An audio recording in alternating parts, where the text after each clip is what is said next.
শুভ সকাল। খুব সকালে উঠে বাজারে যাচ্ছি।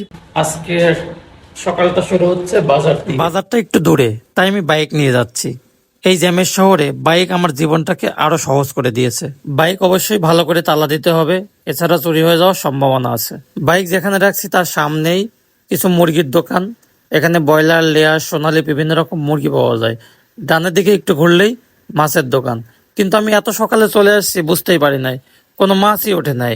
আশেপাশে তাকিয়ে আমি কোনো মাছ খুঁজে পেলাম না, শুধুমাত্র ইলিশ মাছ উঠছে। সো আমি আর কোনো চিন্তা না করে চারিদিকে একটু ঘোরাফেরা করে দেন আমি ইলিশ মাছই নিয়ে ফেললাম। এই যে দেখুন, ইলিশ মাছগুলো খুব বেশি বড় না, আবার ছোট না, মাঝারি টাইপের। এগুলো 800 থেকে 1000-এর মধ্যে পাওয়া যায়।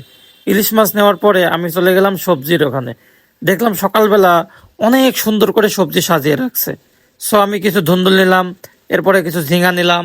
তারপরে উনি সবজি দিতে দিতে আমি আশেপাশে আর একটু সুন্দর ভিডিও করে নিলাম। এরপরে আমি কিছু পটল দিতে বললাম, তারপরে করলা। আর এখানে আমার চোখ আটকে গেল একটা পেঁপে দেখে। আমার কাছে মনে হচ্ছিল যেন চারিদিকে বাচ্চা এবং মাঝখানে মা।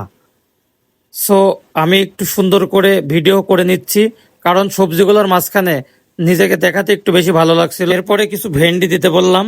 একটা বিষয় খেয়াল করলাম, তারা খুব ভোরে গিয়ে কারণ বাজার থেকে সবজি নিয়ে আসে। এখানে ডিম আছে অনেক, এর পাশে আছে শুটকি মাছ। তারপরে আমার একটি মুদিখানার দিকে চোখ আটকে গেল। দেখুন, ক্যামেরাতে এত সুন্দর লাগছে, বিভিন্ন রকম কালার, আর বিভিন্ন রকমের কালারের জন্যই মুদিখানার দোকানে বেশ সুন্দর লাগছে। আমি কিছু ডিম নিয়ে নিলাম। আজকে আর খুব বেশি বাজার করছি না, এর কারণ আমার আবার চাকরিতে যেতে হবে। আমার ভিডিও ভালো লাগলে অবশ্যই লাইক, শেয়ার অ্যান্ড কমেন্ট করবেন। দেখা হচ্ছে অন্য কোনো ভিডিওতে। আসসালামু আলাইকুম, আল্লাহ হাফেজ।